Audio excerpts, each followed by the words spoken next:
Alright, what's good, y'all? In this video, I'm going to be bringing you guys what I think is going to be the best point guard build. And to start it out, we're going to go the one with max playmaking, higher than any other build. I get that 95 ball control, which is going to be deadly.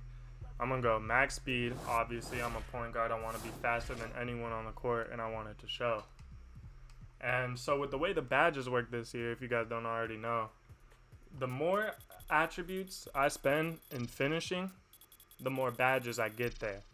So what I'm going to do here, my way of thinking this, is going to be, I'm going to max out everything in here. And even though standing dunk and post hook won't matter much for me, it's going to allow me to get more badges in finishing, which is, in the long run, going to help my player, in my opinion. I'm going to do the same thing in the shooting category. I'm going to max out everything. And again, even though post fade don't matter to me, I'm going to get the most badges that I can possibly get here to ultimately build my player into the offensive style I want. Same thing with playmaking. I'm going to upgrade everything. And here's the thing that you could decide to do differently from me if you want to. So currently sitting with nothing in post moves, which does not matter at a point guard, I get 27 playmaking badges.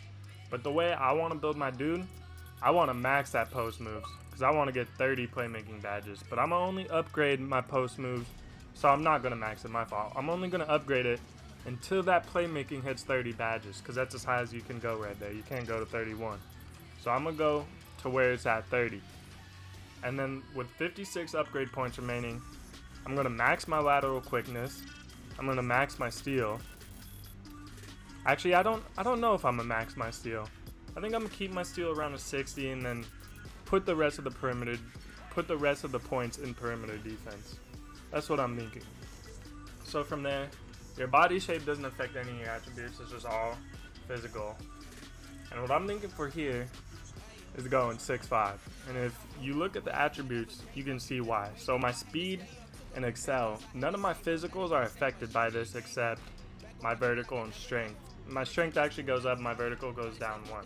I could care less if my vertical goes down 1. My driving layup's only going to go down 2, but it's going to land at an 86, which is still going to be useful. There's no difference from 86 to 88. It's not worth going 2 extra inches shorter. My dunk's actually going to go up 1, and I think you unlock the first tier of dunk animations at 80, which is really good because just that one attribute point difference is going to help me ultimately be a better point guard. Everything else lies around the same. Nothing else I really care about. And then from here, I'm going to minimize my weight. And this is just to help with my lateral quickness. There's not really any point in point guard having a lot of weight on him. And then right here, here's where it gets interesting. I'm going to minimize my wingspan. And that allows my 3 to go up to 78. So right now I'm laying at, as a point guard, 95 ball handle, 80 dunk, 86 layup, and 78 3. I can do anything on the floor. And if you're thinking that 78 3 might be a little low, yeah, you could be right. But as long as boosts are still in the game, which I imagine they would be because that's another way for 2K to suck money out of people, that 3 will go to an 83. 78 plus 5, 83. An 83 3-pointer. That is all you will need, I'm telling you. That last year 2K19 on my sharp play, that's around where my 3-pointer landed too. So I'm basically a sharp play that has an 80 driving dunk, an 86 layup with 95 ball handle. I don't see any other point guard build being more viable than this. And then the 3 takeovers you're going to get out of it are playmaker, shot creator, and slasher. Here you can choose what you want. I'm going to go with playmaker. That's just my idea on it. And then this is going to be the comparisons you get right here. Alright, now here's where shit gets interesting. Now we got the badges. So I got 16 here. So I couldn't max out. So I can't get anything Hall of Fame in finishing just because the build doesn't allow me to. But here's what I'm going to do. I've been through this before, so I know for the most part what I'm going to do for badges and shit. So I'm gonna put Acrobat on gold. I'm going to put Fancy Footwork on gold. I'm going to put Contact Finisher on gold. I'm going to put Slithery Finisher on gold. And I'm going to put as my final badge for gold is Giant Slayer. These are going to be the best badges, I feel like. And then you have one left to throw a bronze one in. I mean, this doesn't matter too much. You can kind of just look through the badges when you get to this point and do what you want. But I'm going to just go ahead and throw my bronze at Relentless Finisher. Shooting badges, I 100% want gold Deadeye. 100% want gold Range Extender. Steady Shooter is a badge that I see is going to be insanely good this year, so I'm going to go gold that. I'm also going to go gold Volume Shooter. And then from here, this last badge, this is one thing I'm going to have to see when the full games that comes out and really test around and mess with things. But I'm thinking the Quick Draw badge is going to be really effective, especially as a point guard. So I think I'm going to go with Quick Draw on Silver. And then I got one more to put, I got one more upgrade to put one bronze. But looking at everything here, I honestly might just go Quick Draw Gold for now. And these badges, they're subject to change. We're going to have to wait and see how everything is looking when the full game's out, especially with Quick Draw, because I want to see how that's going to work when you're making your own jumpers and all that. So Quick Draw could change. And then also, I'm pretty sure as you go up in overall, you unlock more badge upgrades, so you can always mess around. And then here's what we really want to focus on, the playmaking badges. I get 30 upgrades, and I can get any one of these badges up to Hall of Fame. As a point guard, I'm definitely going Hall of Fame Ankle Breaker, Hall of Fame Dimer, Hall of Fame Unpluckable, Hall of Fame Tie Handles, Hall of Fame Handles for days. We want to be able to dribble a lot. I'm going to up Needle Threader to Silver. I'm going to go Stop and Gold to Gold. I'm going to go Quick First Step to Hall of Fame.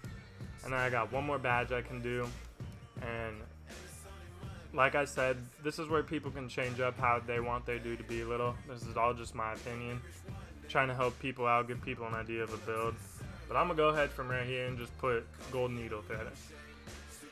And then our last thing, defense. To me, defense, none of these are really going to matter. I'm only going to be able to get one bronze. So what I'm personally going to do is I'm just going to put the bronze in Interceptor. I like to play passing lanes, or at least try to, and hopefully that will help out with steals a little.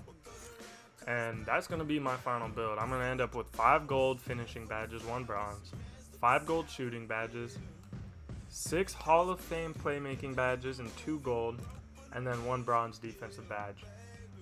So this is going to most likely be my final build at point guard when the full game comes out. Everything is subject to change. None of us know the meta yet. None of us know how the builds are going to play out, how the full game is going to be.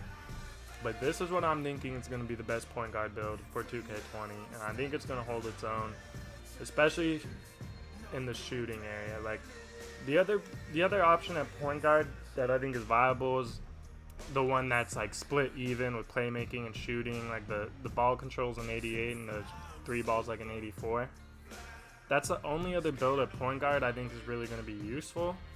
But personally, I think that this build's a lot better for the reason that the risk and reward you get with going this way, yeah, your 3 goes down a little bit, but all of your inside game goes up a lot. Your playmaking goes up a lot. And then you're not taking a big hit on shooting. You're really just going from 84 to 78. And then if you get the boost, you're at an 83 3-pointer. And yeah, you can say with the other build, you take a boost, you're at an 89 3-pointer. But if you've been playing 2K for a while, you know that your 3-pointer does not need to be that high to be able to hit your shots consistently. And especially if this year, with all these badges and like Mike Wang said, turning your shot meter off to give you a boost, I think a 78 or an 83 with boost is literally as high as the 3s you're going to need. I think you're still going to be able to green that consistently as long as you know your shot. But here's some stats of one of the games I played with this build. As you can see, I shot 8 for 13 from 3. And even though this is probably on the lowest difficulty setting, and it's not the full game, it's my career or whatever, 8 for 13 from 3-pointer with a 78 3 ball, like, telling you, this build is gonna be the way to go. Make sure y'all subscribe, like, show some support. I'm gonna be out here grinding again. If y'all have any questions or any ideas, comment down below. Comment what your build's gonna be, what you're looking at, what you're liking so far. But yeah, let me know, man. Be sure to subscribe. I'm gonna be uploading more often. We're gonna go on a grind this year, but I appreciate everything.